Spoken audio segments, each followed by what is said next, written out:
अस्सलाम वालेकुम। पिछले प्रोग्राम में शफर जैदी साहब ने एक बहुत अच्छी तवज्जो दिलाई कि अकीमुस्सलात का क्या मतलब है। उनके जाने के बाद मैं इस पर बहुत गौर व फ़िक्र करता रहा और इस नतीजे में पहुंचा कि जो ज़ाविया शफर साहब ने दिया है वो वाक़ई उसमें वज़न है। वो ये कि उन्होंने कुरान की ही एक आयत से उसका हवाला दिया था या उसको सपोर्टिव उसकी आर्ग्यूमेंट दी थी कि जिसमें परवरदिगार फरमाता है इन्ना सलाता तन्हा अनिल फ़हशाई वल मुनकर।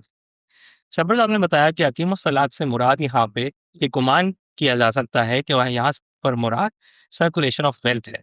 और अगर हम सर्कुलेशन ऑफ वेल्थ को मद्देनज़र रखते हुए इस आयत को पढ़ें कि परवरदिगार सलात के ज़रिए से मुनकरात और फ़हाशी रोकने का कह रहा है, तो उसमें वाक़ई एक नेक्सस महसूस होता है, मालूम होता है। क्योंकि मुनकरात और फ़हाशी अक्सर उसी माशरे में ज़्यादा पाई जाती हैं जहाँ पर माशी इस्तेहसाल होता है।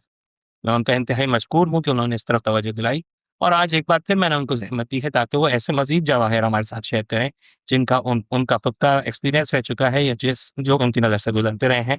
हमारे साथ एक बार फिर आज शरीक हैं सर शब्बर ज़ैदी। सर अस्सलाम वालेकुम। हाँ जी, बहुत शुक्रिया आने का। सर मैं हमेशा हर जहाँ भी जाता हूँ मैं ये कंपेयर करते रहता हूँ कि जी मेरा अपना मुल्क कैसे बेहतर हो। अमेरिका को देखता हूँ, बाकी मुल्कों को देखता हूँ, वहाँ के माशी निज़ाम इतना बेहतर है कि लोग जैसे कहा जाता है कि जी जापान में अगर आप वॉलेट छोड़ जाए तो कोई उठा के नहीं जाएगा। उसकी वजह जापान के लोग शायद हों या उनकी फितरत शायद हो, मगर उससे ज़्यादा उसकी वजह ये है कि वहाँ के लोग इतना ज़्यादा खुशहाल हैं कि उनको ऐसा करने की ज़रूरत नहीं। तो सर मैं इस खोज में लगता हूँ कि सबसे बेहतर माशी निज़ाम किसका है, कहाँ का है? और ज़ाहिर है जब कुरान ने हमें कहा कि हुज़ूर के उसवा जो है वो सबसे बेहतरीन है, तो फिर वही माशी निज़ाम जो हुज़ूर ने दिया होगा वो सबसे बेहतर होगा। सर हुज़ूर ने जो माशी निज़ाम दिया उसको समझने के लिए मैं समझता हूँ कि सबसे ज़्यादा ज़रूरी बात ये है कि हम कंपैरिज़न करें उस वक़्त से जिसमें हुज़ूर की बिअसत हुई, फिर उस वक़्त क्या माशी निज़ाम राइज था और उसमें क्या हुज़ूर ने चेंजेज़ करके क्या रिफ़ाइनमेंट लाए और फिर हमारे सामने क्या मॉडल रखा। तो अगर हिस्टोरिकल पर्सपेक्टिव में आप भी इस बात को वाज़ेह फरमाएँ। बिस्मिल्लाहिर्रहमानिर्रहीम। जो आपने ये सवाल किया है ना, ये मेरा ज़िंदगी का बुनियादी अ, सोच का महवर था और मैं तकरीबन आज 66 साल की उम्र में इस नतीजे पे पहुंचा हूं कि जो कुछ तकरीबन 99% जो कुछ इस बारे में मुसलमानों में कहा जा रहा है, उसका कोई ताल्लुक कुरान और सीरत पाक से नहीं है। मैं आपको इसको साबित करता जाता और मैं बिल्कुल आसान कर देता हूँ, सबसे आसान से शुरू होता हूँ। कुरान मजीद में लोगों की तरफ से कुछ चीज़ जो अल्लाह की राह में खर्च करें, उसके लिए दो अल्फाज इस्तेमाल हुए। एक इस्तेमाल हुआ ज़कात और एक इस्तेमाल हुआ इन्फाक। ज़कात फ़र्ज़ है, वाजिब है, उसका इस्तेमाल कुरान मजीद में सिर्फ 30 मकाम पर हुआ और इन्फाक का इस्तेमाल, डायरेक्ट लफ्ज़ इन्फाक का इस्तेमाल 60 मरतबा वाह! वाह! और उसके डेरिवेटिव के साथ लगाया जाए तो 100 मरतबा इस्तेमाल हुआ। अब क्या है कि मुसलमान ज़कात 2.5% देकर जन्नत की ख्वाहिश रखता है। ये जन्नत की ख्वाहिश कभी पूरी नहीं हो सकती, ठीक है? इनकम्प्लीट, हाँ, इनकम्प्लीट। ये है नहीं कि वो कुरान 100 मरतबा इन्फाक कह रहा है और 30 मरतबा ज़कात कह रहा है, और ये कैसे हो सकता है? अच्छा, इसमें अब आगे चलते हैं।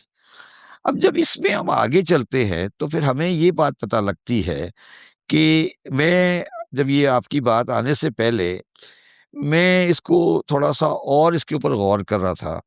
कुरान मजीद की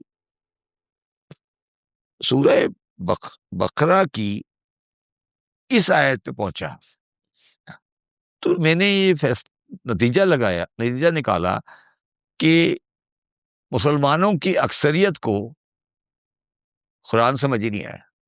इस मामले में कुरान समझ ही नहीं आया। सर समझाया अब मैं समझाता हूँ। जी, प्लीज़, प्लीज़। इन समझाया ही नहीं गया सर।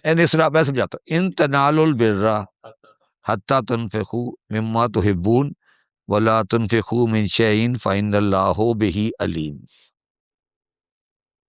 ये आयत है। मैंने तो अपने घर से तो नहीं लिखी ना। इन तनालुल बिर्रा हत्ता तुनफिकू ला ला इन तनालुल बिर्रा हत्ता तनफिकू बिम्मा तुहिब्बून। मैं पहले वाले पार्ट पे स्ट्रेस करता हूँ। अब जरा अल्फाज की शिद्दत को गौर करें। नहीं, क्या कह रहे हैं अल्फाज, क्या कह रहे हैं? तुम हरगिज भलाई को नहीं पा सकोगे जब तक तुम राह खुदा में अपनी प्यारी चीज खर्च नहीं करो। इसका मतलब क्या है? मुसलमान ये समझा दे। ये क्या मतलब इसका? ये ज़कात है? सर मेरे ख्याल से तो बहुत वाइड नहीं, ये ज़कात है। नहीं सर, किसी सूरत नहीं तो ये क्या है? मुझे तो आज जब मैं इसको दोबारा पढ़ रहा था तो मैं इस पढ़ के सोच रहा था कि ये मुसलमान इतने मुतमईन कैसे हो गए? मतलब ये इतने इतने मुतमईन क्यों बैठे हैं इस सारी चीज के होने के बाद कि अच्छा, उसके बाद एक और आयत है, वो ये कहती है कि अल्लज़ीना युनफ़िक़ूना अम्वालहुम फ़ी सबीलिल्लाह सुम्मा यब्तगूना मा अनफ़िक़ू मिन्ना व इज़ा लहुम आखिरहुम रब्बुहुम वला खौफ़ुन अलैहिम वला याज़िनून। मुझे एक बात बताएं कि किसी के इन्फाक करने से आप खौफ और हुज़ून से कैसे दूर हो जाते हैं? ये बताओ। वाह वाह हैं? वाह वाह सर, जो मेरा छोटा सा दिमाग हाँ, कहता है हाँ। वो ये है कि परवरदिगार की ऐसी खुशनुदी हासिल कर ली कि अब उस पर पूरा इत्मीनान है। और तो और अपनी एक तो सर खाली जेब वाला सुकून से सोता है, शायद एक जाविया ये ले लें। और दूसरा ये कि जब आपने ईमान के बिल हर चीज खुदा के ऊपर लौटा दी तो अब खुदा ही आपका जामिन है। अच्छा, तो अब मैं ये कह रहा हूँ कि तुमने जब अपने माल अल्लाह की राह में कुर्बान जो इन्फाक कर दिया तो तुम ना तुम्हें कोई खौफ रहा ना हुज़्न। वाह वाह, उस दिन का। हाँ, उस दिन का। तो मैंने ये 2 आयतें आपके सामने पढ़ी हैं। अच्छा, ये 2 आयतें जो हैं, ये दोनों आयतें सूरह बकरा की हैं और दोनों आयतें मदीने की हैं, उस वक़्त की सोसाइटी से। अच्छा, अब मैं ज़रा थोड़ा-सा ना अब आपको एक और ज़ाविये पे लेके जाता हूँ। Please please please. आप मुझे मेरे आक़ाए नामदार के मक्के के ज़माने में ईमान लाने वालों में कोई अमीर आदमी दिखा दीजिए। अमीर आदमी दिखा दें। बिल्कुल ठीक सर, बिल्कुल ठीक, बिल्कुल ठीक है? ठीक। सर मैं तो यहाँ मैं उस पे आता हूँ। प्लीज। अच्छा, मैं उस पे आता हूँ। अच्छा, अब आ जाएँ इसके मुकाबले में मैं एक और बात कह रहा हूँ। अब जो आपके शदीद दुश्मन हैं, वेल्दिएस्ट। नहीं, जो आपके दुश्मन हैं, जिन्होंने जिन्होंने रसूलुल्लाह मेरे आक़ाए नामदार की शदीद मुखालफत की, उनमें 4-5 आदमी हैं, मगर उनमें सिर्फ 2 आदमियों का ज़िक्र कुरान में बड़े वाज़ेह अल्फाज में है। अबू लहब। ठीक। तब्बत यदा अबी लहबिन व तब। ठीक सर। ठीक है? एक अबू लहब और एक और आदमी है जिसके बारे में मैं आपसे अभी बात करूँगा। उस आदमी के बारे में कुरान मजीद की 20 आयतें हैं। 20, 1-2 नहीं, ठीक 20। ठीक उस आदमी का नाम है वलीद बिन मुगीरा। ठीक वलीद बिन मुगीरा, ठीक है? अब वलीद बिन मुगीरा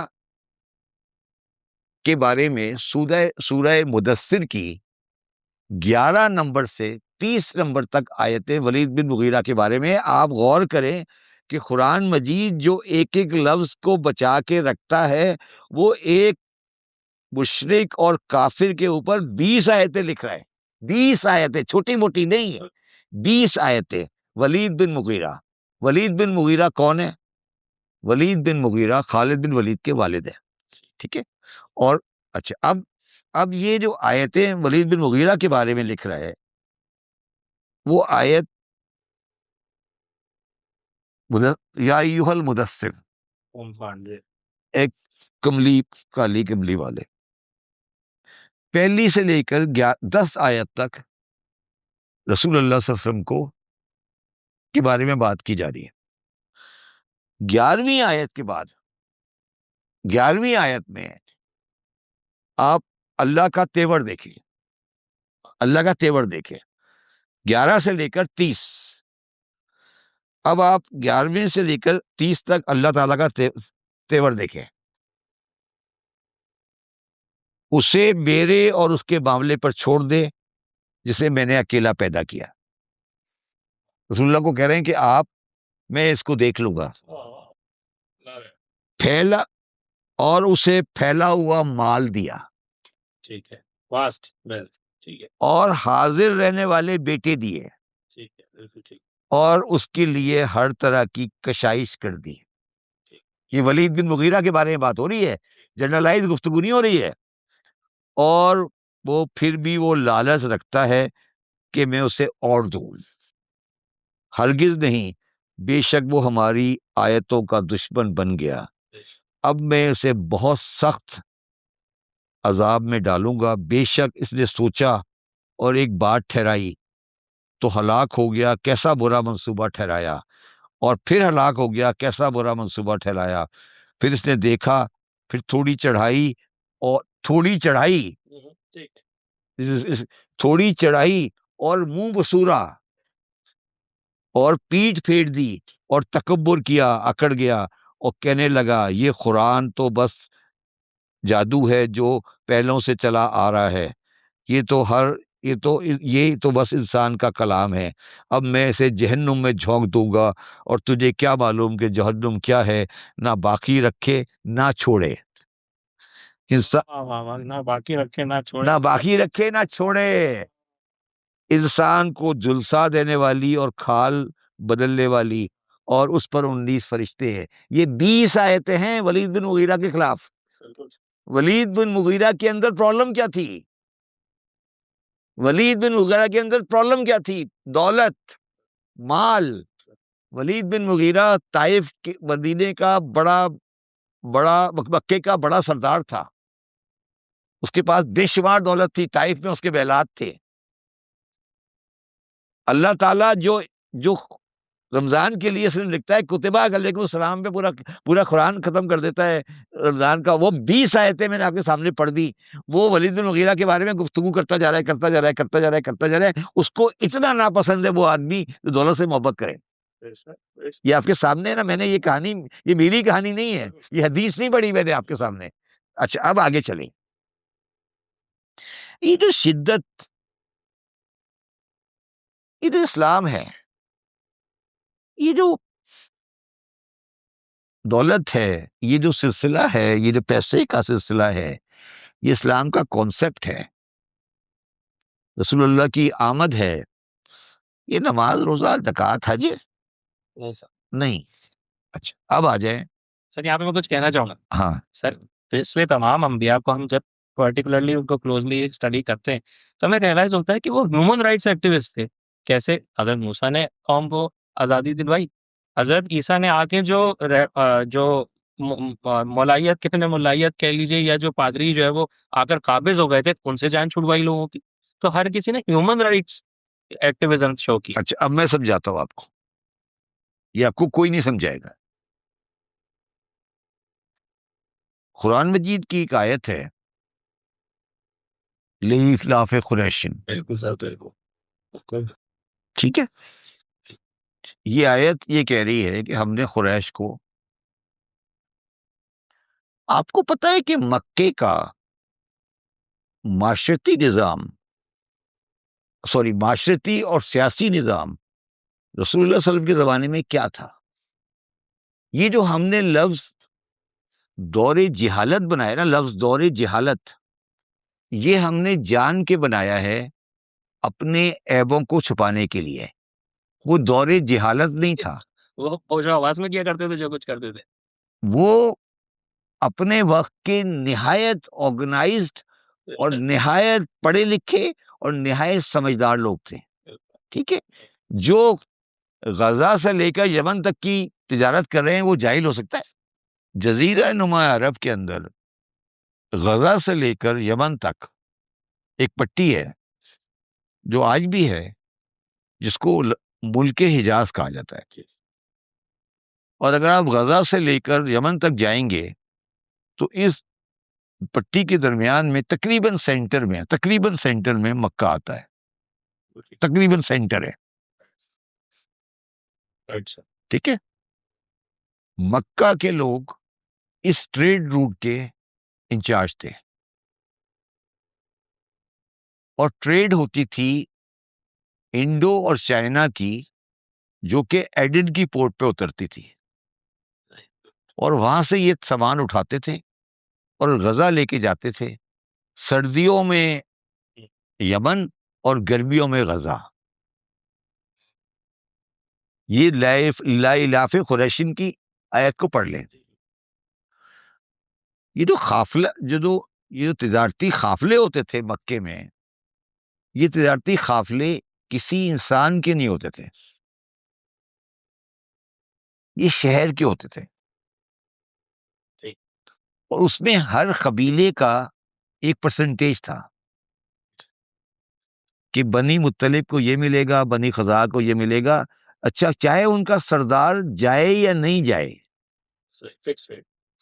तो वो जो सरदार मक्के में बैठ के अय्याशी करता था, उसको बगैर मेहनत के पैसे मिलते थे। Absentee landlordism. Absentee landlordism. रसूलुल्लाह मेरे आखाए नामदार के 5 बड़े दुश्मनों का नाम निकालो और 5 बड़े कबीलों के सरदारों का नाम लिखो, वो वही है। तो ये जब आप पैदा हुए, जब आपने क्या कहा? आपने ये नहीं कहा हम ये समझ रहे हैं, आपने कहा कि ये सिस्टम नहीं चलेगा। ये तुमने जो बदमाशी लगाई हुई है कि तुम यहां बैठकर कह रहे हो कि वो ट्रेड जो हो रही है उस ट्रेड में तुम्हारा हिस्सा है क्योंकि तुम बदमाश हो इस इलाके के, ये नहीं चलेगा। अच्छा, और आपके खानदान का जो हिस्सा था वो अबू लहब के पास था, क्या था? उसकी दुश्मनी मोहम्मद से नहीं थी, उस मेथड से भी, उस नहीं, उसके हिस्से से थी कि वो जो बनी मुत्तलिब का हिस्सा था, वो मेरा भतीजा, मेरा हिस्सा, वो तो मेरा सिस्टम नहीं, मेरा सिस्टम चेंज कर रहा है ना। तो मोहम्मद मुस्तफ़ा सल्लल्लाहु अलैहि वसल्लम ने, अच्छा अब इसमें एक और बात बता दूं आपको, वो जो ट्रेड होती थी, उस ट्रेड में जो ऊंट इस्तेमाल होते थे वो किराए पे चलते थे। उस ऊंट किराए का जो ऊंट थे, ऊंट जो किराए पे जाते थे वो थे जनाबे खतीजा के। तो आप ट्रेडर उस सेंस में नहीं थी, बल्कि आप समझ लें लॉजिस्टिक, इसलिए आप निहायत अमीर थी क्योंकि वो पूरा ट्रेड का जो ऊंट हो, जो सामान ले जाने का जो ऊंट था, वो किराया एक वक्त में आपके हजार ऊंट चलते थे। ये जनाबे खतीजा की दौलत की वजह है। ठीक है, ये तो अब मुसलमान पहले ये डिसाइड करें कि जब हमारे आकाए नामदार मक्के में आए थे उस वक्त मक्के की माशी जिंदगी क्या थी। ये कहना कि एक जाहिल मकाम में आ गए जब 5 बुत परस्त रहते थे, ये निहायत जिहालत, निहायत बेवकूफ़ी और अच्छा, ये जो सिस्टम था, ये जो आपके पास हिस्सा था, इस हिस्से में बड़ा हिस्सेदार अबू सुफियान, वलीद बिन मुगीरा, अबू जहल, ये सारे वो लोग थे जो कि थे। जब आपका दीन आया, जब आपने काम शुरू किया, तो आपके साथ कौन आया? बिलाल। अम्मार यासिर, अबू ज़र गफारी, अबू बकर सिद्दीक। अबू बकर सिद्दीक का रोजगार क्या था, आपको पता है? नहीं सर, नहीं पता। उम्मत को ही नहीं पता सर, नहीं पता, साफ बात है। इतना पढ़ लिखने के बावजूद मुझे कभी नहीं। अबू बकर सिद्दीक कंधे पे रखकर कपड़ा बेचा करता। He was from a middle size tribe and comparatively a poor tribe. अब आप मुझे बताएं उस इलाके में कपड़ा बेचने वाले की क्या क्या हैसियत होगी? तो जितने भी आपके साथी थे, वो सब वो लोग थे जो इस सिस्टम के मारे हुए थे। तो एक शख्स आया, उसने कहा नहीं, ये नहीं चलेगा, ये नहीं चलेगा, ये सिस्टम तोड़े नहीं चलेगा, मुझे नहीं एक्सेप्टेबल। अच्छा, अब ठीक है। अच्छा सर यहाँ पे एक सवाल। जी जी। सोए फील में मैंने लिखा हुआ हाँ, ये हाँ, बात हाँ। कि उसमें जैसे आखिरी आयत है कि वह हमारा हम बिल खौफ, तो ये भी तस्वुर है कि शायद वो चोरी भी किया करते थे, चोरी, माल चोरी होता था ट्रेड रूट्स में। जैसे सूर्य फील की जो तफसीर में ये बात है, देखिए, तो फिर ये भी मशगला था, अहले कुरैश था कबल हुजूर मुस्तफा सल्लल्लाहु अलैहि देखिए, ये एक मैं इसको थोड़ा सा क्लैरिफाई कर दूं जनाब खतीजा क्योंकि एक खातून थी, तो और वो उस तरह तो बड़ा मशहूर वाकया है कि उनके सामान में से लोग चोरी कर लिया करते थे। ये उसके रेफरेंस से आए थे जो आपने पढ़ी है अभी। मैं आपको उसकी पूरी वाकया सुना सकता हूँ, मगर वो एक पूरी अलग कहानी है। सर कोई तो वजह होगी ना सर कि वेल्दियस्ट तरीन खातून ने उस एक सेल्समैन पर ऐसे भरोसा किया कि फौरन शादी कर ली। Yes, yes, yes. आपको बताता हूँ एक बात, ये जो आपका जो रिश्ता बना, वो इसलिए बना कि जब वो चोरी करते थे खदीजा के माल से, ठीक है, तो वो जनाबे अबू तालिब के पास आई कि ये मक्के के सारे बंदे मेरे पास चोरी करने आए हैं, तो फिर आपने अपने भतीजे को कहा कि तुम ये मेरी ये औरत है, इसके कारोबार का तुम देखभाल करो। ये आपका स्टार्टिंग पॉइंट है, ये आपको कोई मुसलमान कभी नहीं बताएगा। ये है आपका रिश्ता का स्टार्ट, ये आपके रिश्ते का स्टार्ट है खदीजा के साथ। ठीक है, चले। और एक मान लो सर, मैं प्लीज कंटिन्यू कीजिएगा, एक और छोटी सी बात जिससे सुन के बड़ी तकलीफ होती है कि हमेशा ये बताया गया जो हुजूर बहुत गरीब थे, गरीब थे, गरीब थे।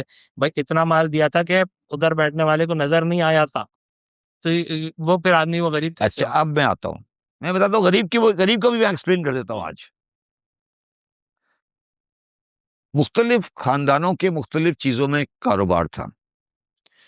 जो आपका खानदान था, आपसे बोला हुजूर हुजूर का खानदान, वो परफ्यूमरी का कारोबार करता था। इधर सब कुछ अरब में परफ्यूम का कारोबार बहुत स्ट्रांग है। वो कारोबार जब रसूल सल्लल्लाहु अलैहि वसल्लम के वालिद मुबारक का इंतकाल हो गया, तो वो अबू तालिब के पास आया। उसमें आने के बाद एक डाउन टर्न आया। वो डाउन टर्न उस वजह से आया कि जब आप मेरे आकाए नामदार की उम्र बड़ी हुई थोड़ी, तो उनको आके लोगों ने कहा और ये बताया कि आपकी हिफाजत करनी है, तो आपने काफिलों में जाना छोड़ दिया। अबू तालिब ने उसके बाद तिजारत में से अपना थोड़ा पीछे हटी। अच्छा, अब ये सारी रसालत आ गई। 13 साल आप मक्के में रहे। अब एक चीज को मुसलमान बिल्कुल भूल गए, और सोच समझ के भूल गए, वो था 3.5 साल का दौर शाबे अबी तालिब का। आप अगर कभी मक्का मुअज़्ज़मा गए हों, तो अगर आप सफ़ा और मरवा की जो पहाड़ियां हैं दो, उनके दरमियान में जो नशेब है, उस नशेब के साथ एक दरवाजा है, उस तरफ खुलता है। पता नहीं अब वो है या नहीं। वो नशेब का दरवाजा जो इस घाटी में खुलता है, ये घाटी शाबे अबी तालिब है। इस घाटी का नाम शाबे अबी तालिब है। 3 साल तक हजरत अबू तालिब का खानदान, सिर्फ अबू तालिब का खानदान, कोई और मुसलमान नहीं है, सिर्फ अबू तालिब, 3.5 साल अबू तालिब का खानदान का सोशल बाइकाट रहा। रिसालत मोहम्मद की वजह से, हाँ, रिसालत मोहम्मद की वजह से नहीं, कैप्चर था ना।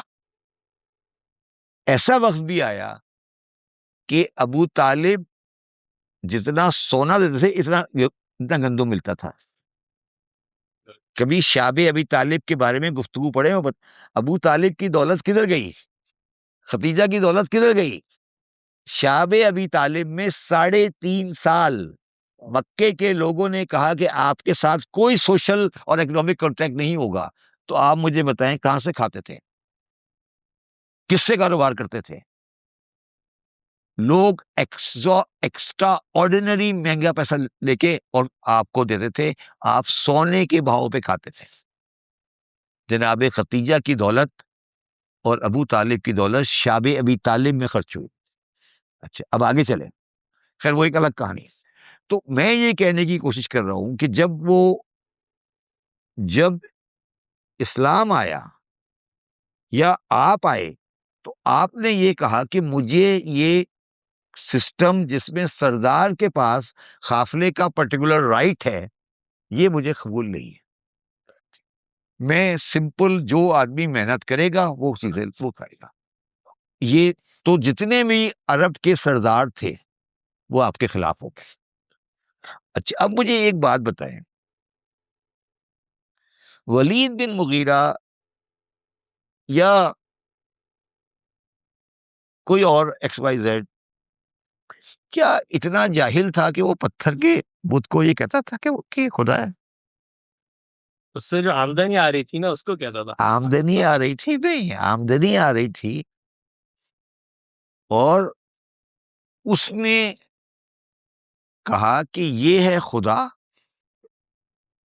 ये है खुदा, और ये बुत उसका असिस्टेंट है, वाह, इसके थ्रू मिल रहा था। और इसका असिस्टेंट मैं हूं। समझाए मैं क्या कह रहा हूं?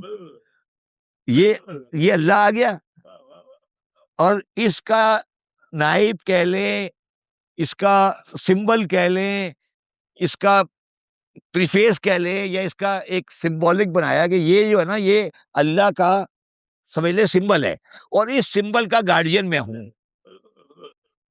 बिल्कुल सर, बिल्कुल। समझ आई? बहुत बहुत खूब समझ आई। पता नहीं कहूँ क्या ना कहूँ, मगर शायद इस पे बात करेंगे, मगर आजकल जो निज़ाम बना हुआ है जिस नहीं नहीं, अब मेरी बात सुने ना। अब वो शिर्क वो शिर्क ये करता था कि उसने लोगों को ये कह रखा था कि ये दरमियान में जो अथॉरिटी है ना, जो पत्थर का, उसके दामन में इसका दामन में हो नहीं, और ये जो पत्थर है दरमियान में, इसके बाद भी पावर है।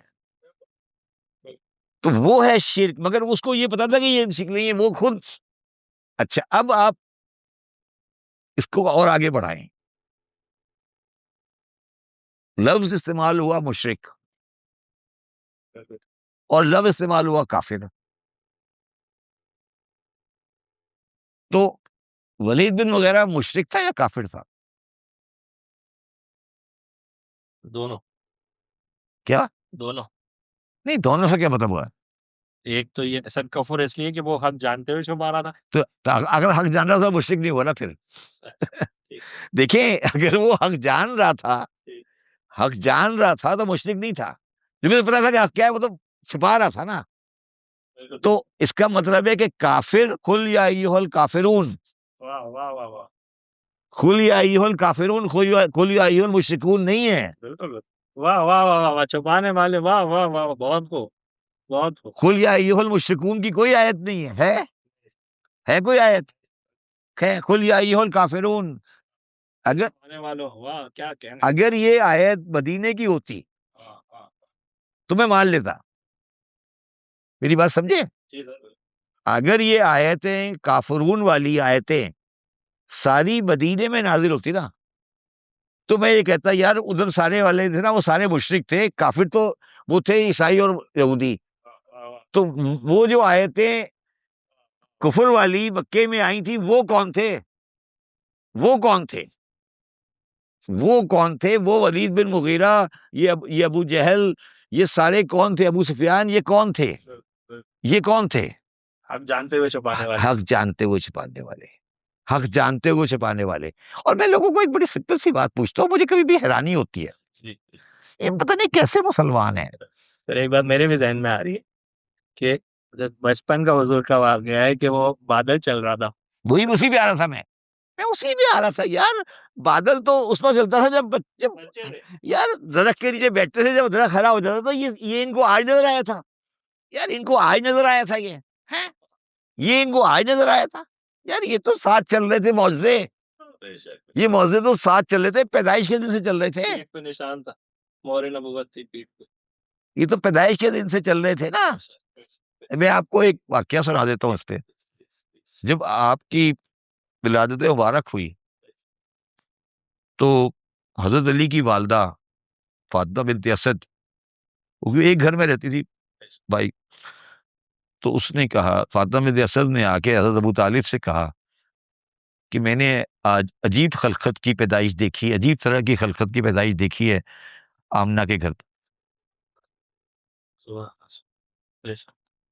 तो जनाब अबू तालिब ने कहा, फातिमा ऐसी ही पैदाइश तुम्हें 30 साल बाद होगी। वाह वाह वाह वाह वाह वाह, ये बड़ा पुराना वाकया है।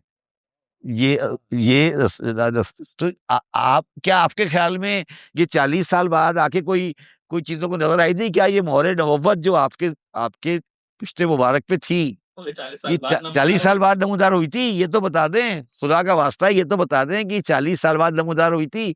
वो जो बादल का टुकड़ा चलता था, ये कब से चल रहा था? ये 40 साल के बाद आया था या उससे पहले चल रहा था? ये पता है? तो ये कैसे, क्या ये मुशरिक थे? मुशरिक नहीं थे, ये काफिर थे। ये काफिर थे। कुल या अय्युहल काफिरून, वाह, वाह। कुल या अय्युहल काफिरून, तुम किस दुनिया में बैठे हो काफिरों काफिरों के लिए? ठीक है। अच्छा, अब जब आप मक्के में जनाब खतीजा के साथ आपका अक़्द मुबारक हो गया, तो मैंने एग्जैक्टली तो नहीं, मुझे इसके बारे में डिटेल पता, मगर मैंने जो पढ़ा है वो ये पढ़ा है कि आप जो तबलीग करते थे, उस तबलीग के अंदर आप उनकी पूरी सब्सिडाइज प्रोवाइड किया करते थे। अगर मुसलमान होगे तो मेरे मेरे जिम्मा है, तुम्हारे तुम्हारी तुम्हारी रोजगार जो जो तुम्हें लोग तंग करेंगे माशी तौर पर, तो वो माशी जिम्मेदारी मेरी है। आप लेते थे वो पूरे 11-12 साल जो आपने। अच्छा, अब आ जाए एक और चीज। हुजूर लेते थे हजरत अबू तालिब? नहीं, हुजूर हो, ठीक। जब शादी हो गई थी आपकी जनाब खदीजा से और इस्लाम को आपने शुरू कर दिया था, हाँ, उस वक्त जो आप जाके साबिक़ून अल अव्वलून थे। जो साबिक़ून अव्वलून थे, उनकी माशी जिम्मेदारियां आपने कबूल की थी। अच्छा, आगे चले। और खूब। बहुत बड़ा सर, बहुत बड़ा दरवाज़ा आपने खोला। आखिर जब बिलाल को निकाल दिया, हर किसी को निकाल दिया, शब-ओ-सितम हो रहे हैं, तो वो बेचारे खा कहाँ से रहे हैं? तो आज आपने जवाब दिया कि वो यहाँ से उनका घर है। जी, वो पूरा एक सोशल सिस्टम क्रिएट किया गया और वाह, वाह! वो जनाब रसूलुल्लाह ने क्रिएट किया। अच्छा, अब एक चीज आपको शायद मैं 2 चीजें और बताता हूँ। जी, जी, इनायत कीजिए। मक्का जो है ना, वो एक बैरन जगह है, वहाँ हरियाली नहीं है। बिल्कुल ठीक। तो जो मक्के के लोग थे, उन सब के 2 जगह महल हुआ करते थे और 2 जगह महल होते थे। एक जगह महल था जिसका नाम था ताइफ ठीक, बिल्कुल ठीक। और एक जगह महल थे जिसका नाम था दमिश्क। तो मक्के के जो सरदार थे, उनके महल ताइफ में थे या दमिश्क में थे? अब मुझे एक बात बताओ कि मुसलमान बड़ा हिल हिल के पढ़ते हैं कि आप ताइफ में गए और ताइफ वालों ने आपको जख्मी कर दिया, पैर से खून निकल आया। ताइफ वालों का मसला क्या था? ताइफ में और मक्के में फर्क क्या था? मक्के वालों ने पत्थर क्यों नहीं मारे मारे ताइफ ने क्यों मारे, मुझे बताओ। क्योंकि सिस्टम चल वहाँ से रहा था। सिस्टम चल वहां से रहा था। Taif was the centre of demonstration of wealth. Okay. जैसे आज का दुबई हो गया। जैसे आज का दुबई हो गया। वलीद बिन मुगीरा ताइफ में महल रखता था। जितने भी अरब के पैसे वाले लोग थे, वो ताइफ में रहते थे, वो मक्के में नहीं रहते थे। मक्का सिर्फ उनके लिए था, मगर वो जाकर क्योंकि ताइफ आज भी एक हरियाली जगह है, वो एक ओएसिस है, वो एक ओएसिस है। तो ताइफ में रहते थे या दमिश्क में रहते थे? तो ये लोगों को तारीख का नहीं पता कि रसूल सल्लम जब ताइफ गए और ताइफ जाने के बाद उन्होंने इतने पत्थर मारे कि आप उस पत्थरों में छुप गए। ये है, ठीक है ना? तो ये क्या हुआ? ताइफ में क्यों आप ताइफ क्यों गए? To challenge the throne. To challenge the truth कि भाई ये तुम्हारी जो दौलत है ये गलत है। दौलत को दौलत को चैलेंज करने गए थे ताइफ को। ताइफ में कोई कोई ताइफ किसी जगह का सेंटर नहीं था। ताइफ दौलत का सिंबल था कि ये दौलत का सिंबल है, मैं दौलत को चैलेंज करने जा रहा हूँ। ये दौलत मुझे मुझे नहीं गंवारा। अच्छा, अब सवाल ये है, जो मैं एक और बात आपके साथ, सिस्टम को चैलेंज वो कर सकता है जो उससे पाक हो। नहीं, जो उसको ओन कर रहा हो। अच्छा, मैं समझा रहा हूँ। मोहम्मद मुस्तफ़ा सल्लल्लाहु अलैहि वसल्लम खानदान बनी हाशिम के सबसे बड़े बेटे के सबसे बड़े बेटे थे, और खानदान बनी हाशिम मक्के का सबसे बड़ा। हाँ, हाँ, हाँ। तो सबसे बड़ा हिस्सा तो आपका था ना। आप समझे नहीं। आ- आप समझे नहीं। मैं कह रहा हूं कि आपने क्या किया, अगर ऐसा छोड़ो और सबको काम छोड़ो। हाँ, पहले अपना छोड़ा। मोहम्मद मुस्तफ़ा ने कहा कि मैं तो अबू तालिब का बेटा हूं ना, मैं तो अब्दुल्ला का बेटा हूं ना, मुत्तलिब का पोता हूं ना, मेरे पास तो सबसे बड़ा शेर है, तुमसे बड़ा शेर तो मेरे पास है। ठीक है। तो अबू लहब जो खिलाफ हुआ वो यही तो कह रहा था कि ये मेरा भतीजा तो मेरे शेर को के गले पड़ गया है ना। ये मेरा जो मेरा शेर है, सबसे बड़ा शेर तो अब्दुल मुत्तलिब का था। तो उन्होंने कहा नहीं, हमें ये शेर नहीं चाहिए, हमें नहीं चाहिए ये, हम हक की बात करेंगे, हम हक की बात करेंगे। तो इसलिए जिसके पास नहीं हो वो दे नहीं सकता। आपने कहा मैं तो सबसे बड़ा वारिस हूं ना, सबसे बड़ा हिस्सा तो बनी हाशिम के पास है ना। तो बनी हाशिम ने क्यों छोड़ दिया? बनी हाशिम ने क्या क्यों छोड़ा? इसलिए छोड़ा कि सिस्टम को जब लाना है तो पहली कुर्बानी तो घर की होगी ना, पहली कुर्बानी तो घर की होगी ना, पहले खुद कुर्बानी दोगे ना, तो पहली कुर्बानी घर से दोगे ना। Charity begins at home. क्या? Charity begins at home. तो अब सवाल ये, अच्छा अब आ गया इस्लाम, अब आ गया इस्लाम। अब मैं अभी किसी और जगह प्रोग्राम करके आ रहा था, आया हूं, तो उसने बात की, आज मुझे शहादत की अली खामनाई की। तो मैंने उसको एक जवाब दिया। मैंने कहा कि आप लोगों को, अगर आप ये समझते हैं कि ईरानी इनकलाब खुमैनी साहब या अली खामनाई लाए थे, तो आपको ईरान के बारे में कुछ नहीं पता। जो ईरानी इनकलाब है इसकी बुनियाद रखने वाला डॉक्टर अली शरीयती है। अली शरीयती ने एक टर्म इजाद की थी, शायद आपको पता हो या नहीं पता। वो कहते थे कि जो शिया सिया सियाशियत है, ब्लैक शियत, ये गलत है, इट इज रेड शियत। वो कहते थे ये जो सोगवारी में इमाम हुसैन को आप याद करके रोते हैं ना, ये शियत, ये शियत नहीं है, शियत है सोशलिज्म, शियत है बाशी हमवारी, शियत है हक के लिए खड़ा होना। वो ये कहते थे, ये जो उसको कहते थे वो रेड शियत। एक तो अली शरीयती रेड शियत के मानने वाले थे, और अली शरीयत की दाढ़ी भी नहीं थी, अबामा भी नहीं था। ठीक है। और उन्होंने क्या किया था, अली शरीयती ने एक लेक्चर हॉल शुरू किया, और वो हर शहर में उन्होंने एक इंस्टीट्यूट बनाया जिसमें हर हफ्ते लेक्चर हुआ करते थे, हर हफ्ते और हर 2 दिन बाद, 3 दिन बाद।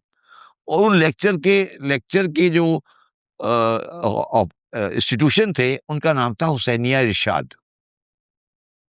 हुसैनिया इरशाद, वो उन्होंने हर शहर में एक, समझ लीजिए जैसे जैसे ना, जैसे आर्ट काउंसिल होता है, ऐसे हुसैनिया इरशाद बना दिया। और हुसैनिया इरशाद इतना पॉपुलर हुआ कि जब आखिर में अली शरीयती जब तेहरान छोड़ रहे थे, तो हुसैनिया इरशाद का जो सेशन होता था अली शरीयती का, उसमें हजारों लाखों लोग हुआ था। ये ईरानी रेवोल्यूशन की बुनियाद है। तो अगर अमेरिकन ये समझ रहे हैं कि खामनाई को मारकर वो अली शरीयती को भी मार देंगे, तो वो बेवकूफ है। सोच जिंदा रहेगी, अली शरीयती जिंदा रहेगा। ठीक है। अच्छा, अब आ जाए वापस।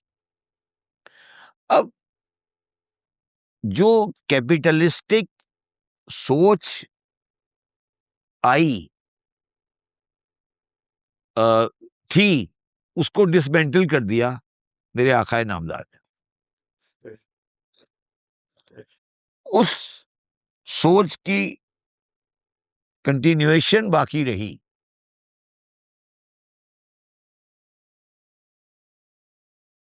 टिल हजरत उस्मान गनी। अब ये एक इख्तिलाफी मसला है, मगर एक शख्सियत को की जो लाइफ है विद हजरत उस्मान गनी, उसको हमें एज अ सब्जेक्ट स्टडी करना पड़ेगा। वो है अबू ज़र गफ्फारी और उस्मान गनी का इख्तिलाफ।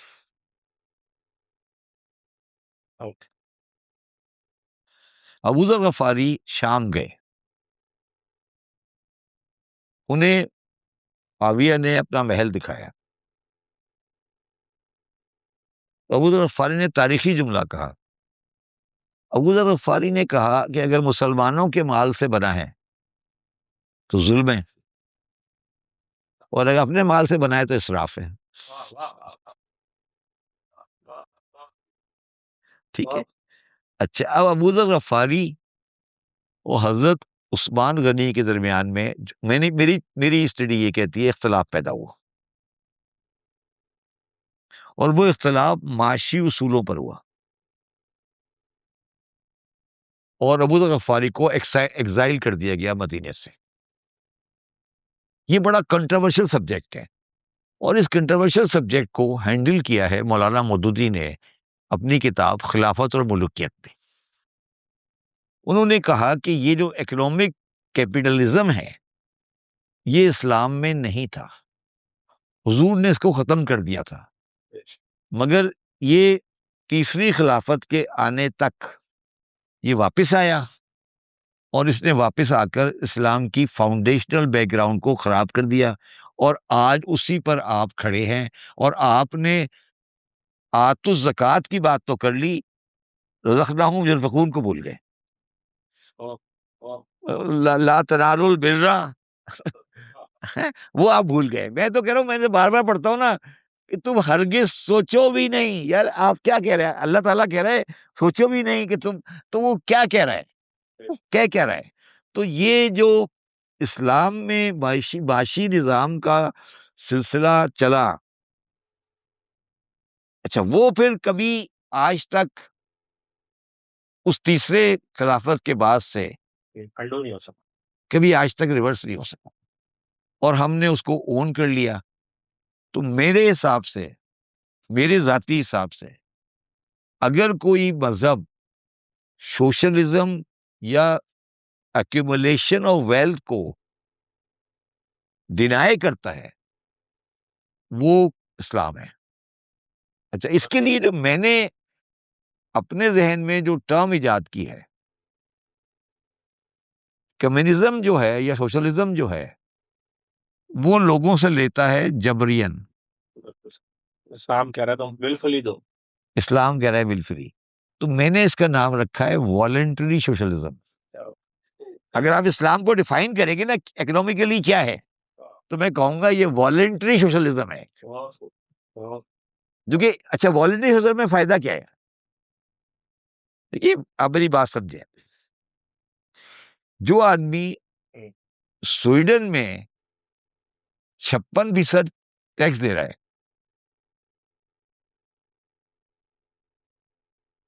कुछ जन्नत जन्नत तो नहीं मिल रही ना, मगर 56% जा रहा है उसका। इस्लाम कह रहा है हम तुम्हें डबल बेनिफिट देंगे। यहाँ भी वहाँ भी, हैं? यहाँ भी वहाँ भी। वो कह रहे हैं तुम 56% दे दो, मैं तुम्हें जन्नत भी दूंगा, यहाँ भी दूंगा। अच्छा, अब वो कह रहे हैं मगर मैं 56% तुमसे जबरदस्ती नहीं लूंगा, मैं तुम में वो ईमान का जज्बा या वो सेंस पैदा करूंगा कि तुम खुद 56% दे के चले जाओगे। तो वो डबल गेम, डबल बेनिफिट दे रहा है, जो हमारे पास हमने इसको बुला दिया। अच्छा, अब इसमें एक बात याद रखें हमेशा कि कभी भी कोई मजहब या कोई दीन जब अपने रहनुमा की माशी जिंदगी को छुपाएगा, समथिंग इज फिशी। क्या? Something is fishy. तो वो चीज तबाह हो जाएगी, वो मजहब तबाह हो जाएगा। आपने क्या किया है कि आप मुसलमानों ने मेरे आकाए नामदार की माशी जिंदगी को छुपा दी, एब्सोल्युटली शुभ। अब्सोल्युटली छुपा दिया। मक्के को भी छुपा दिया, मदीने को भी छुपा दिया। आपने ये बताया ही नहीं कि आपकी 8 या 10 अज़वाज मुतहरात थी, आप मदीने में क्या इंतज़ाम करते थे, कैसे रहते थे। आपने नमाज़ें पढ़नी है तो मैक्सिमम दिन में दो आधा घंटा हो जाएगा, 1 घंटा हो जाएगा, ठीक है ना? मगर जो 23 घंटे की ज़िंदगी है, इसके बारे में क्या हुक्म है? वो तो आपने ज़िक्र ही नहीं किया कहीं पे।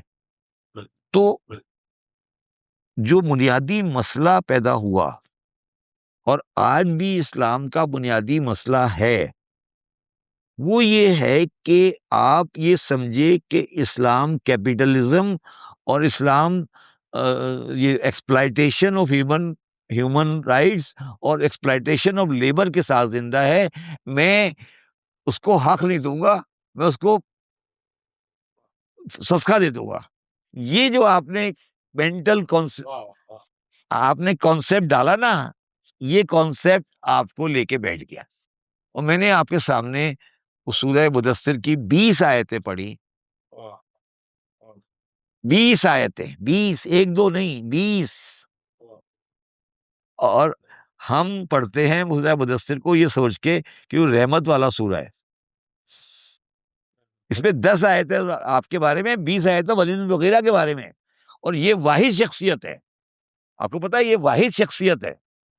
कुरान मजीद में बहुत कम लोग हैं जिनके बारे में गुफ्तगू हुई है, मतलब इसमें वलीद बिन मुगीरा का नाम नहीं है, मगर 99% लोग इस बात पे एग्री करते हैं कि ये आयत ये वलीद बिन मुगीरा के बारे में है।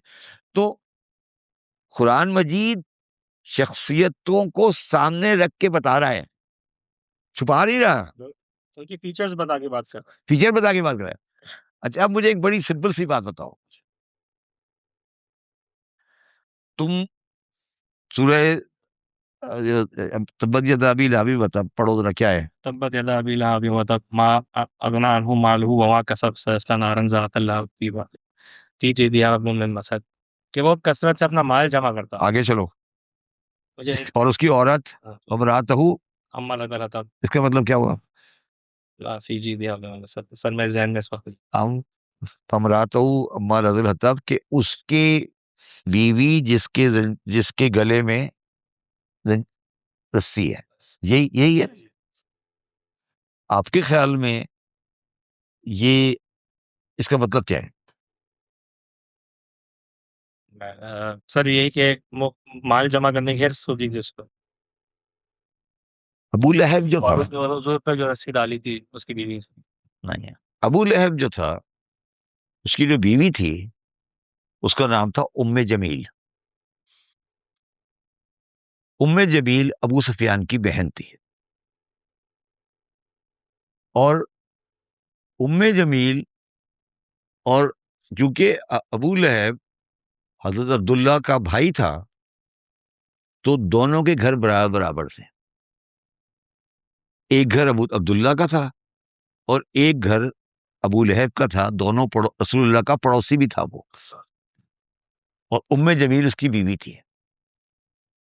और एक थ्योरी ये कहती है कि वो बड़ा बेहतर इंसान था, उसको उम्मे जमील ने खराब किया था। वो एक अमीर आदमी की बीवी थी, तो वो खजूर की रस्सी नहीं थी। उस औरत के पास एक मोतियों का हार था, और वो मोतियों का हार अरब की मक्के की औरतों के फंक्शन में ले जाती थी, और औरतों को ये दिखाती थी कि तुम्हारे पास, मेरे पास है, तुम्हारे पास नहीं है।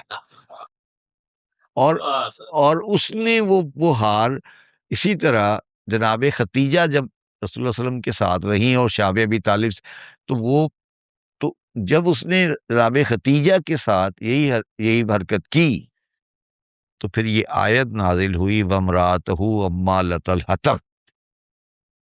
ये जो रस्सी है ना, ये रस्सी वो आप वाली रस्सी नहीं है, ये वो रस्सी नहीं है जिसको आप रस्सी समझ रहे हो। ये एक मोतियों की माला थी। वो गरीब आदमी नहीं था, अबू सुफियान की बहन थी, उसका नाम था उम्मे जमील। और बीवी थी वो अबू लहब की। अबू लहब का नाम अबू लहब नहीं था, वो तो सफेद था इसलिए उसका नाम अबू लहब था। ठीक है ना? तो मसला हमारा ये है अरीफ साहब कि ना हम तारीख पढ़ते हैं, ना हम इकोनॉमिक्स पढ़ते हैं, ना हम कुरान पढ़ते हैं, ना हम ज्योग्राफी पढ़ते हैं। हम जाकर बैठ जाते हैं जाहिलों के सामने और उनसे जो वो कहते हैं सुनते रहते हैं, फिर कहते हैं कि यार ये लिखा है कुरान में, ये लिखा है इसमें, ये लिखा है इसमें। तो मैंने इसीलिए पिछले 5-6 साल में एक काम किया कि मैंने कुरान पढ़ना शुरू कर दिया कि यार ये कुरान तो पढ़ो ना, कम से कम ये तो इनको काउंटर तो करे ना, ये क्या कह रहे हैं। और मैंने जितना कुरान पढ़ा ना अरीफ साहब, मुझे कोई आयत अभी तक कंफ्यूज नहीं कर सकी। क्या बात, क्या बात, क्या बात। यानी मैं तो जहाँ तक मैं पहुँचा हूँ ना, मुझे किसी आयत ने कंफ्यूज नहीं किया कि यार ये क्या कह रहा है। क्वेश्चन मार्क नहीं बना हैं? कहीं पे क्वेश्चन मार्क नहीं बना। नहीं, क्वेश्चन मार्क नहीं आया मुझे, कभी क्वेश्चन मार्क नहीं आया, कभी क्वेश्चन मार्क नहीं आया। अच्छा, मैं एक बात शुरू में बताना भूल गया, मेरे जहन में इतनी रह गई कि अकीम सलात और आता वो ज़कात हमेशा दोनों साथ साथ आए।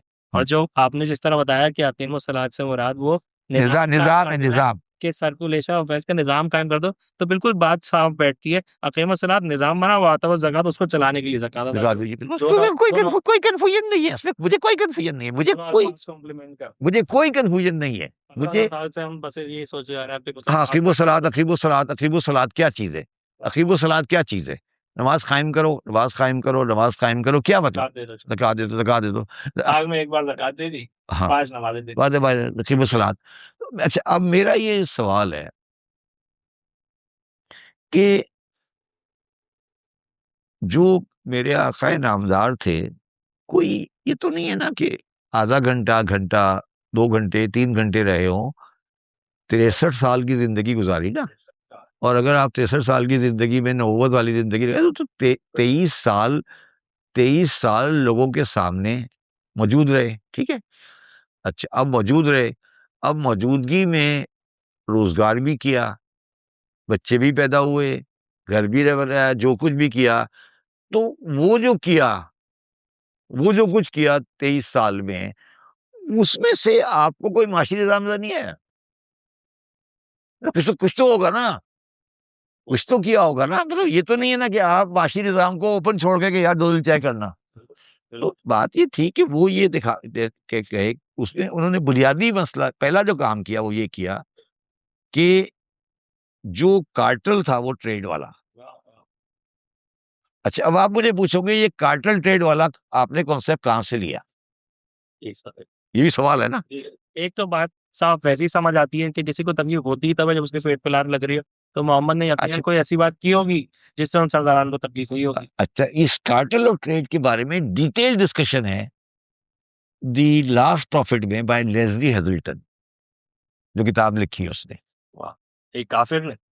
नहीं, औरत है, हाँ, वाह! काफ़रा वाह! काफ़रा है, वाह! उस किताब पढ़ लें। उसने पूरी ज़िंदगी लिख दी कि क्या ज़िंदगी थी, क्या ज़िंदगी थी, तो ठीक है? खुलासा है हुज़ूर अर्ज़ की। ये उसने पूरा लिख दिया कि ये कार्टेल था, ये इस तरह चलता था, ये इस तरह चलता था, ये इस तरह उसको चलता। कहाँ से मिल गए सर ये जवाहरात जो हमें 1500 नहीं, साल में ना मिले? नहीं, हमारे पास भी था, हमने तो छुपा दिया ना। हाँ, नहीं ना, देखिए हाँ। बात ये है ना, हमने तो ये देखा ना कि पगड़ी हरी थी या ब्राउन थी या सफ़ेद थी। देखिए ना, आप समझे ना, हमें किस लाइन पे लगाया गया? बिल्कुल। हमें डेलिबरेटली लगाया गया। हैं? डेलिबरेटली लगाया गया या बाय चांस है? डेलिबरेटली लगाया गया।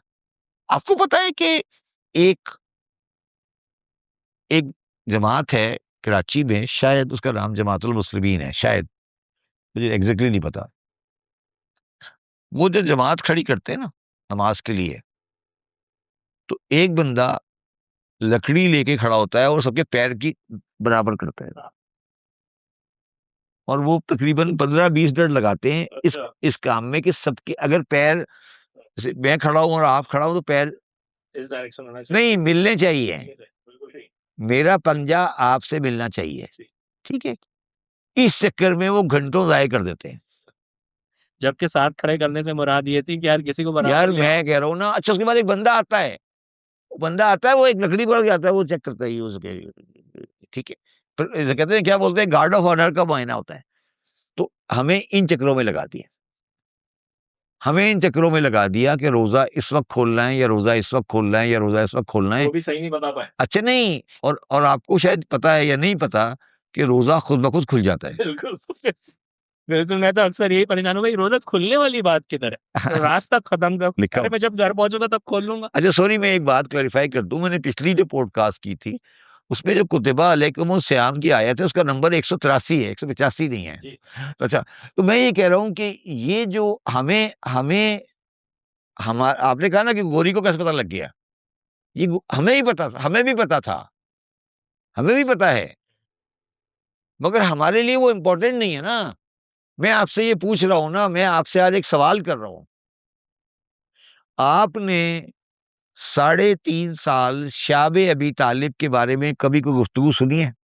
सर बस इतना ही सुना है, सोशल बाइकआउट था, उसमें बड़ी अच्छा तकलीफ से रहे, 2 शख्सियत को उसमें इंतकाल हो गया। अच्छा अच्छा उसके बाद गम का साल अच्छा बनाया। अच्छा अच्छा, मुझे अब एक बात बताएं, चले ये मैंने आपकी बात मान ली, 4 लाइनें हो गई। क्या? अच्छा नहीं, मुझे ये बताएं कौन कौन था? नहीं वाकई आपने सही सवाल किया। नहीं, अंदर कौन था? वाकई शेब अबी तालिब से मैं गुमान ले सकता हूँ कि अबी तालिब का घराना था।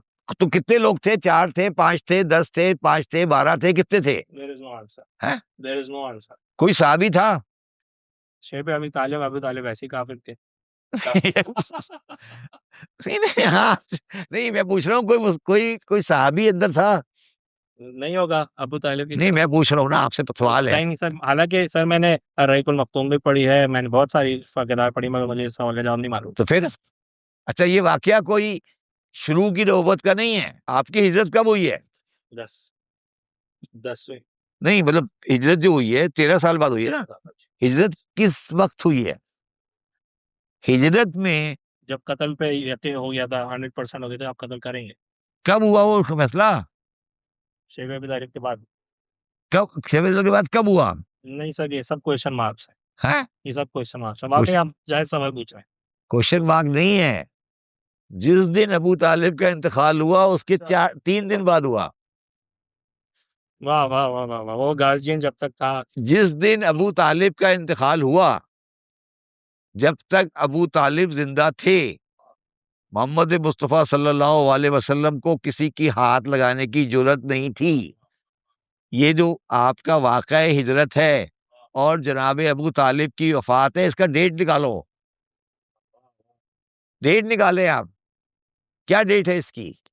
अब मैं कहूंगा, आप बोले कि शिया है, तो ये हजरत अली के वालिद की बात कर रहा है। नहीं तो तो जवाब वो दे दें। नहीं नहीं, मैं कुछ और कह रहा हूँ ना।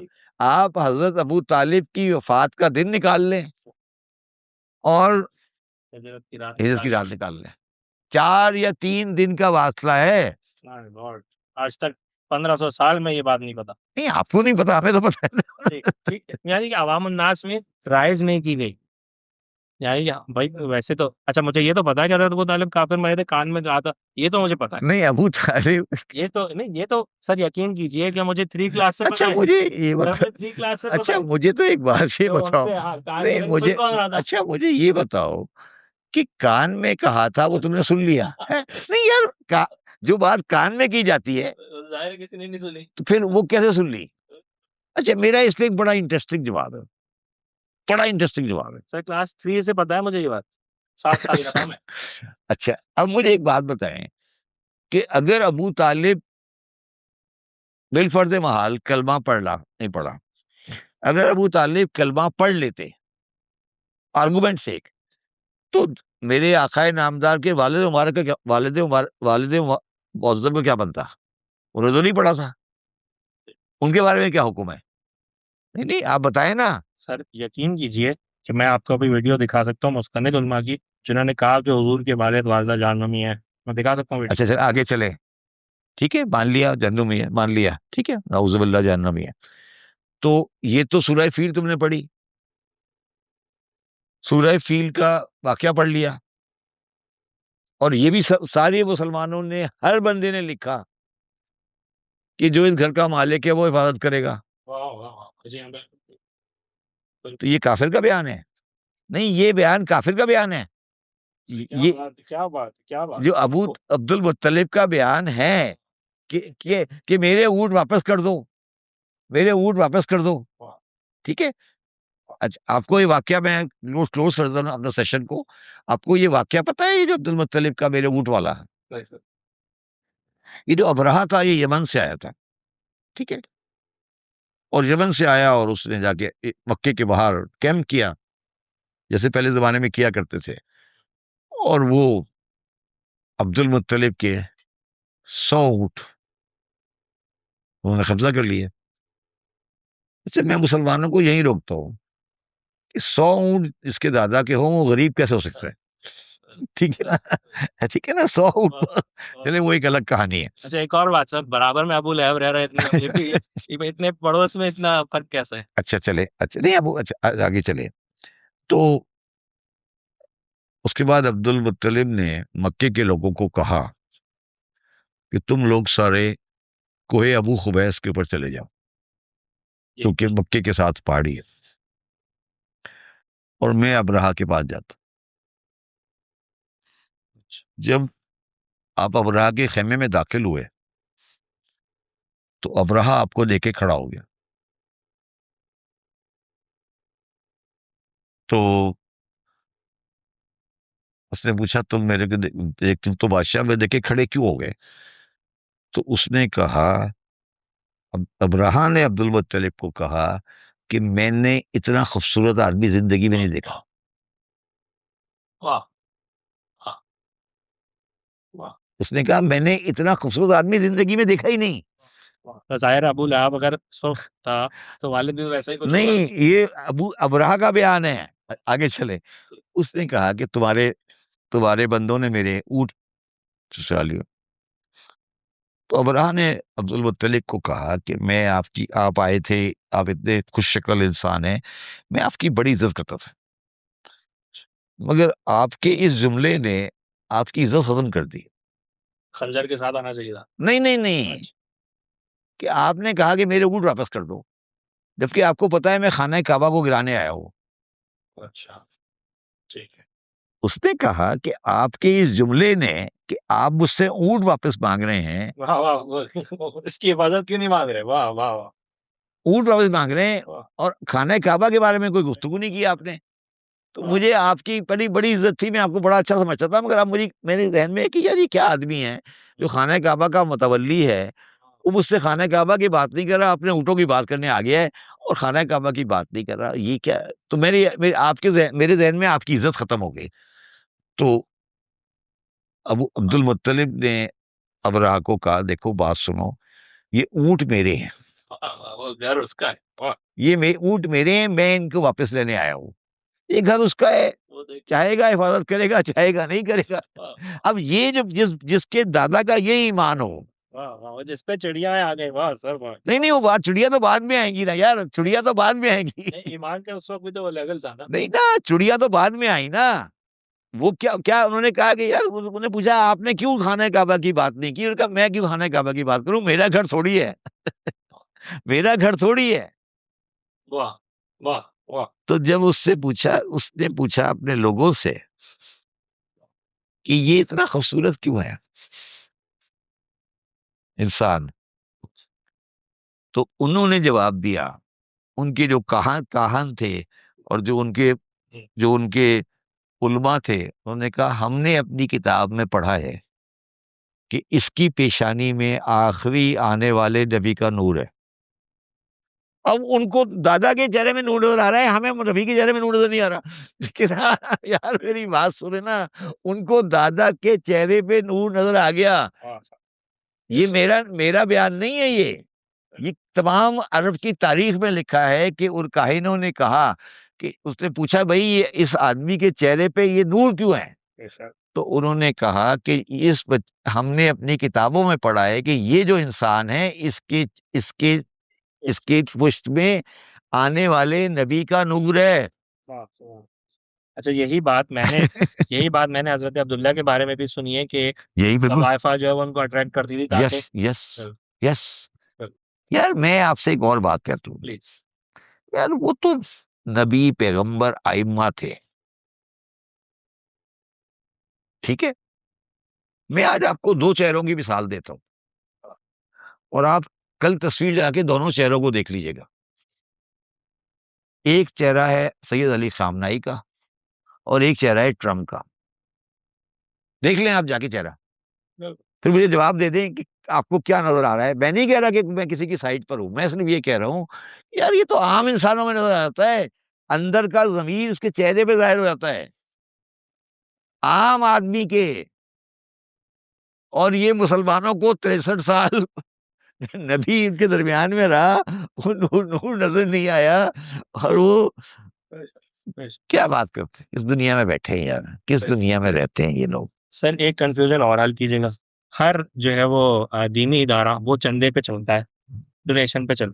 क्या हमारे नबी ने कभी डोनेशन का मुतालबा किया है या उन्होंने अपना सिस्टम कैसे चलाया? अच्छा, अपने डोनेशन वाली बात करो। अच्छा देखो, मैंने कहा ना कि हमारे नबी ने कभी किसी से कोई चीज मांगी नहीं। वाह, बिल्कुल। अगर लाठी भी गिर गई तो खुद उतार के उठाई। यस। अच्छा, डोनेशन का कोई कॉन्सेप्ट नबी के यहाँ लेने का नहीं है, देने का है। जैसे आपने अभी कहा कि वो जो भी ईमान ला रहा था उसकी कफालत वो जी, करने वाले थे।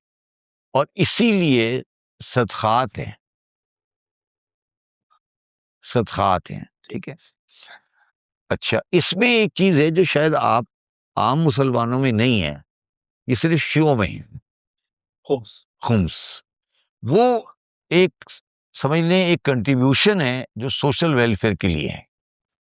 वाह, बहुत। तो सर ये तो 3 लफ्ज बन गए, ज़कात, सदक़ात, फितरात, खुम्स, इन्फाक, 8 खासे लफ्ज अल्फाज बच गए। नहीं, इन्फाक तो हर चीज इन्फाक है। अच्छा, देखिए, ज़कात इज इंक्लूडेड। ज़कात तो कंपलसरी है ना, ओ, ओ, खुम्स कंपलसरी है। ओ, ज़कात और खुम्स कंपलसरी है, इन्फाक जो है वो वॉलंटरी है। ओ, ओ। बहुत बड़ा फर्क है दोनों में। मगर ज़कात को भी इन्फाक में शुमार किया जा सकता क्या? है। कॉन्सेप्चुअल ये ज़कात को इन्फाक में शुमार कर सकते हैं। नहीं, देखिए, इन्फाक में शुमार, मेरे ज़ाती हिसाब से इन्फाक में वो चीज़ आएगी जो वॉलंटरी होगी। Okay, correct. अगर आप इन्फाक में ज़कात को करेंगे तो शायद आप, हो सकता है कुरान मजीद में हो सकता है इंटरचेंजेबली लफ्ज़ इस्तेमाल हुआ हो, मगर मेरे ज़हन में इन्फाक और कुरान, इन्फाक में और ज़कात में ये फ़र्क है। ज़कात तो बड़ा प्रॉपर्ली डिटरमिन्ड और बिल्कुल स्पेसिफिक चीज़ है, राइट, डिफाइंड। ठीक है ना? तो इन्फाक तो हर किस्म का आउटले है, हर किस्म का आउटले। सर हुजूर जो है वो अमानतदार थे, लोग उनको अमानतें रखवाया करते थे। क्या उसकी कोई उजरत दी जाती थी? अच्छा, अजीज, जी। अच्छा, अमानतदार, हमारे जो मेरी ज़ाती इन्फॉर्मेशन है उसमें इस्लाम में अमानत की उजरत नहीं है, वाह, है ही नहीं। वाह, ये नहीं है कि आप मेरे पास अमानत रखे रखे जाएं तो मैं कहूँ जी 100 रुपए रख के गए थे, मैं 1 रुपए काट के दूंगा। वाह, अमानत का तो मकसद ही ये है, उसके बारे में तो यहाँ तक ये लिखा गया है कि उसके उसके आप उसको जगह भी चेंज नहीं करें, जहाँ रखे थे वहीं रखा रहने दें, वाह। ठीक है। तो अमानत, आप अमानतदार थे, हुँ, आप अमीन थे, बेश तो उसका मतलब क्या था? आपके ख्याल में अमीन, जो आपको इतना स्ट्रेस किया गया कि अमीन थे, उसका मकसद क्या है? आपके ख्याल में क्यों था? सर वही कि जैसे एक वाक़या हो गया कि बीबी खदीजा ने शादी इसलिए की क्योंकि इसने नहीं चोरी की, बाकी सब शायद करते होंगे। इससे किरदार सामने आ गया। आपने अपने अपना माल मेरे आखाए नामदार को रखवाए के पास रखवाया, तो आपको ये यकीन था कि आपका माल वैसे ही मिल जाएगा। बेश मान ये था ना? जी, जी, बिल्कुल, ठीक है। तो आपको अमीन इसलिए बनाया गया कि आपके आने वाली तमाम कायनात को ये कहा गया कि अगर अपने अमाल इसके हवाले कर दोगे तो ये जो ये कह रहा है, वाह, तुम्हारे अमाल अमानत है, ये वाह, अगर जो ये कह रहा है ना, वाह, ये अमीन है तुम्हारे अमाल, ये इसने कहा रोजा रखो, रोजा रखा, इसने कहा नमाज पढ़ो, नमाज, इसको, ये अमीन है, ये तुम्हारे अमाल को वहां पहुंचाएगा जहां पहुंचाना है। वादा किया है। वाह, वाह! बहुत खूब, बहुत ये अमीन है ना, इसकी इसकी जो बुनियादी खासियत है वो ये है कि ये अमीन है। बहुत तो ये तुम्हारे अमाल जो है ना, ये तुमने नमाज पढ़ ली, रोजा रख लिया, ज़कात दे दी, हज कर ली, ये सारे अमाल है ना तुम्हारे, तो ये तमाम अमाल इसके इस हवाले कर दो, ये तुम्हारे सही मालिक के पास पहुंचा देगा। ये अमानतदार है, ये ये ये अमानतदार है, इसके हवाले करो। इसीलिए मैं आज किसी के जनाजे पे गया था, तो मैं जनाजा पढ़ रहा था। जनाजे में क्या कह रहे हैं? जनाजे में क्या पढ़ते हैं आप? वाग़फ़िर लिहय्यितना मय्यितना शाहिदिना व गायबिना व ज़करिना व उनसाना। नहीं, किसके हवाले किया आप? परवरदिगार नहीं, और किसके वास्ते से? हुज़ूर के पास। हुजूर के वास्ते से, ठीक है ना? बेश तो आपने कहा कि मैं हुजूर के हवाले कर रहा हूँ, ये अमानतदार है, वो आपके हवाले कर देगा, क्या बेश बहुत खूब, ठीक है ना? बहुत अब आपका प्रॉब्लम ये है, प्रॉब्लम आपका तो नहीं कह रहा, आपका प्रॉब्लम ये है, मुसलमान किसी काबिल तो है नहीं अमाल और किरदार में, मगर चाहता है कि मालिक कायनात तक पहुंच जाए सरवर कायनात के बगैर। ख्वाहिश उसकी ये है, इसलिए ये हो नहीं सकता। सर इसमें मैं कुरान की आयत कोट कर दूं, कुल इन कुंतुम तुहिब्बूनल्लाह, कुल गुल कह दो, कह दो कि अगर तुम खुदा की मोहब्बत चाहते हो तो मेरी इत्तिबा करो। खत्म हो गई बात, लाजमी। खत्म हो गई ना बात, इसमें कौन सी बात रह गई। अब प्रॉब्लम ये है कि वो अमानतदार था, अमानतदार है, और तुम अपने अमाल उसके हवाले करने को तैयार नहीं हो। तुम कह रहे हो नहीं मैं डायरेक्ट जाऊंगा, ठीक है चले जाओ डायरेक्ट। कुरान की आयत की नफी करते जाओगे, हाँ कुरान की आयत की नफी करते जाओगे। हाँ, वो डायरेक्ट वो कहते नहीं डायरेक्ट चैनल नहीं है। अतिउल्लाह वादी और रसूल व उलिल अम्र मिनकुम, वाह बेशक। ठीक है ना, कहीं पे ये नहीं है कि, देखिए उसकी वजह है ना, उसकी बहुत लॉजिक है, वो लंबी कहानी हो जाएगी, पर ये कि ये बिल्कुल क्लैरिटी है। तो कंक्लूजन ये है कि आप आए थे इंसानों की मईशत और दुनिया को सही करने के लिए, बेशक और दुनिया इस तरह गुजरे, दुनिया इस तरह गुजरे कि वो आखिरत की भी भलाई हो जाए। बिल्कुल। बल्कि वो उसी आयत पे वापस आता है कि इन्ना सलात तन्हा अनिल फ़हशाई वल मुनकर। जब सर ऑब्वियस बात है कि जब इंसान गुर्बत की शिद्दत में होता है तो जिस्म वो इससे भी खड़ा हो जाता है, चोरी करने भी खड़ा हो जाता है। जब सर्कुलेशन ऑफ वेल्थ अच्छी होगी वैसे ही सूरत हाल मेरा मेरा जाती व्यू ये है, जाती, जिसकी दुनिया अच्छी नहीं है उसकी आखिरत अच्छी हो ही नहीं सकती। वो मजबूर है बेचारा कि जेब काटने में, कमीशन मारने में। ये लोगों को समझ आएगी ना कि जब आप दुनिया तो वो आया ही इसीलिए था कि दुनिया में हक और इंसाफ और माईशत को सही करे। और सर इस बात की जो तसव्वुर मुझे मिलता है ना, वो मुझे बाइबल से मिलता है। Thy will be done on earth as it is in the heavens। Yes इस दुनिया को वैसा बनाना है कि जैसा आसमान में। यस, ये था सफर का आगाज। तो ये अब सवाल ये है ना कि अब आपने कहा कि मुझे तो, एक तरफ मैंने पहले कहा था एक तरफ रुबानियत इख्तियार कर ली, तो रुबानियत तो है ही नहीं, रुबानियत तो है ही नहीं ना जी, that is the main point. अब वो जो दुनिया की अच्छाई, जब हम कहते हैं दुनिया अच्छा करने के लिए बात करी इस्लाम में, तो फिर वो इंटरप्रेट किया जाता है कि इसमें कैपिटलिज्म आ गया। ये कैपिटलिज्म नहीं है, दुनिया की अच्छाई सोशलिज्म के अंदर है, और दुनिया की अच्छाई का सिर्फ दुनिया की अच्छाई का सिर्फ एक ही पैमाना है, और वो पैमाना क्या है?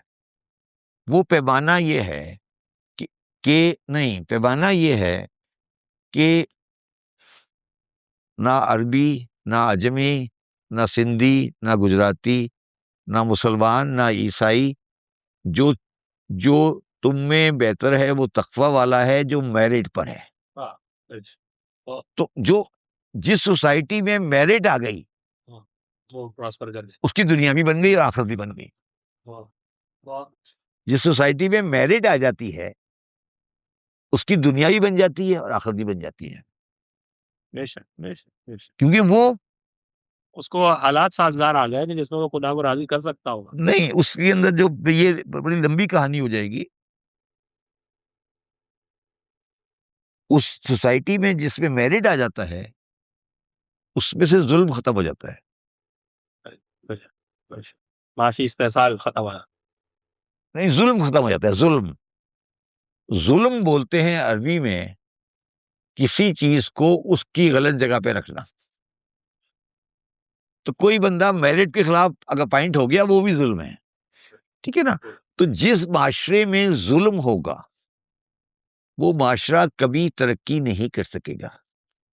और अली अलैहिस्सलाम का ख्वाल है कि हुकूमत जुल्म कुफर की चल सकती है मगर जुल्म की नहीं चल सकती।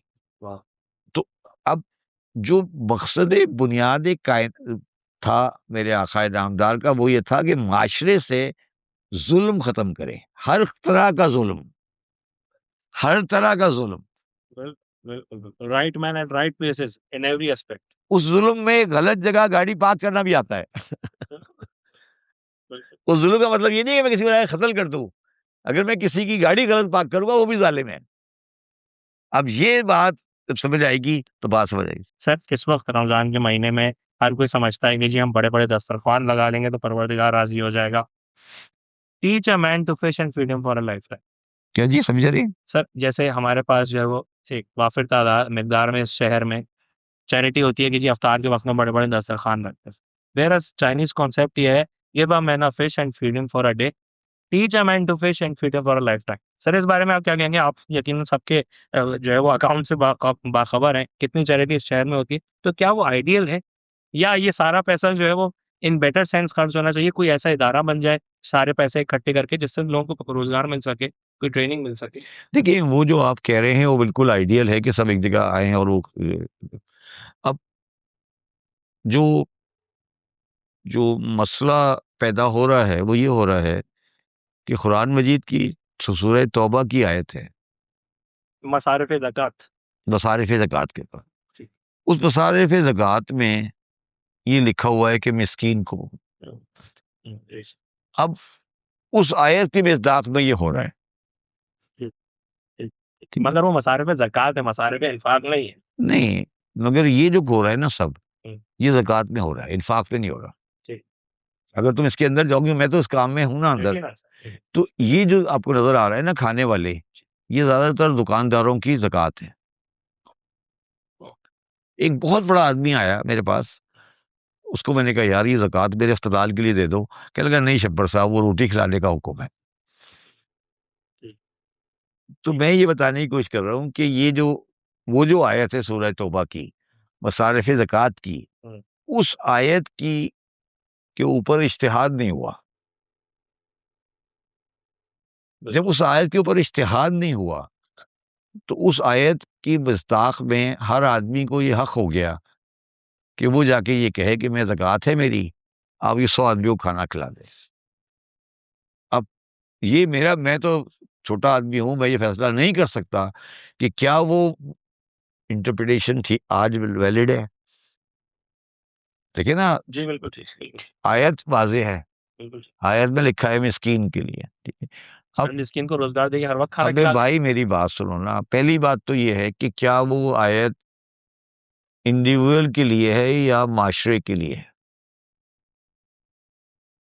जो आप बात कर रहे हो ना जी, कि यार एक स्टेट ले ले, हुँ, ज़ियाउल हक साहब ने शुरू की थी ना ज़कात, वो भी तो ज़कात कटती है, जी, तो वो भी तो ज़कात ही है ना। तो एक तो पहले ये फैसला करो कि ज़कात स्टेट लेगी या इंसान लेगा, ठीक है? तो ये आयत किसके बारे में है? माशरे के बारे में है या इंडिविजुअल के बारे में है? जी, क्वेश्चन मार्क। Question mark. तो अगर अरीफ साहब इतनी मेजर आयत पे क्वेश्चन मार्क है, तो बाकी तुम कुरान क्यों पढ़ते हो? हैं? मुझे ये बता दो ना यार, क्या कुरान तुम लेके बैठे हो? बेसिक आयत पे तुम्हारा क्यों कह रहा क्वेश्चन मार्क? तुम्हें यही नहीं पता कि ये आयत माशरे के लिए है या इंसान के लिए है? सर वैसे तो इसमें जिस तरह बयान की गई है वो तो इंसानों के लिए तो इंसान के लिए। फिर तो स्टेट की ज़कात हो ही नहीं सकती। बिल्कुल जी, बिल्कुल जी। नहीं, अगर फ़र्ज़ कीजिए कि हम मोहल्ले में साथ रहने वाले एक ऐसा फंड बना लें, मैं तो यही मैं पूछ कि रहा हूँ सबको ना, इन कर लें। मैं वही अर्ज़ कर रहा हूँ ना कि फिर आपको इस आयत के मज़दाक़ में इंटरप्रिटेशन करनी पड़ेगी ना। बिल्कुल ठीक है, वो तो इल्मी गुफ्तगू हो दीन के ऊपर तो दरवाज़े खुलेंगे। दरवाज़े खुलेंगे, ये दरवाज़े खुल ही नहीं सकते कभी। ये दरवाज़े कभी नहीं खुलेंगे क्योंकि इसमें मौलवी की रोज़ी है। ये दरवाज़ा कभी नहीं खुलेगा क्योंकि ये तो सारी रोज़ी का धंधा है। बिल बिल्कुल सर, आप शुरू में आपने एक बात कही कि अबू लहब ने कहा कि ये खुदा है, ये उसका बुत है और मैं उसका कस्टोडियन हूँ। कस्टोडियन हूँ। सर ऐसी कोई तस्वीर आपको आज के माशरे में दिखती है? भले शायद सारे, बुत की तस्वीर ना हो। सभी हैं, सब है ना, वो खुद है ना सारे, वो खुद है ना, वो सारे खुद बुत बुत है ना, ये बुत हैं सारे। ये सारे बुत है ना, ये कहते हैं कि मेरे इस मदरसे से गुज़र के जाओगे, यूँ करके गुज़रोगे, यहाँ से राउंड अबाउट से निकलोगे तो जाओगे। यही है ना, ये सारे क्या हैं? देखिए, मैं एक बड़ी अजीब बात करता हूँ आपसे आज। मैंने कुरान मजीद की तफ़सीर और चीज़ें को पढ़ने की कोशिश की, तो मैं इस नतीजे पे पहुँचा हूँ अरीब कि आपको ये तफ़सीर किसी गैर मुस्लिम को चाहिए कि वो लिखे। वाह! क्योंकि जब हम लिखने आते हैं ना, हम एक ढाल डाल देते हैं अपनी आँखों के सामने। तो हमारे पुराने प्रेजुडिस जो है ना सारे, मैंने नोट किया कि कोई अपने बड़े को बचा रहा है, कोई अपने बड़े को बचा रहा है, कोई अपने बड़े को बचा रहा है, कोई कोई इस हदीस को बचा रहा है, कोई उस हदीस को बचा रहा है। सच लिखने को तैयार नहीं है कोई। नेकेड ट्रुथ पे नहीं आ पा नेकेड ट्रुथ पे नहीं आ पा रहा। नहीं, वो इसलिए नहीं आ पा रहा कि उसके कुछ बड़े मारे जाते हैं, उसकी पुरानी कन्विक्शन मारी जाती है। अगर आप गौर करें ना, असल में क्या हो रहा है कि वो सोचते हुए उसको उस पैराए में देख रहा है कि मैंने अगर इसकी तफसीर ये कर दी तो मेरी एसोसिएशन जो है उसका क्या होगा? तो मेरी एसोसिएशन क्या होगा? सर मेंबरशिप तो किसी क्लब के नहीं लेना है, तो मोहम्मद रसूलुल्लाह में करना पड़ा, उसके बाद तो मैंने किसी क्लब में मेंबरशिप नहीं है। नहीं ना, वो तो आप तो आम आदमी हो ना, मगर आपके आम आदमी के बाद जो 150 तफसीरें लिखी गई, वो 150 तफसीरें शख्सियात को बचाने के लिए लिखी गई हैं, अपने प्री कंसीव नोशन को बचाने के लिए लिखी गई है। वो जो तफासीर लिखी गई हैं, वो जरूरी नहीं है कि हर उसमें कहाँ तक जैसे कहते हैं ना कि वो है इंडिपेंडेंस है। ये बुनियादी मसला है और ये हर मजहब का मसला होता है। बिल्कुल बिल्कुल। चलिए, बहुत शुक्रिया जी। सर थैंक्स आपका बहुत।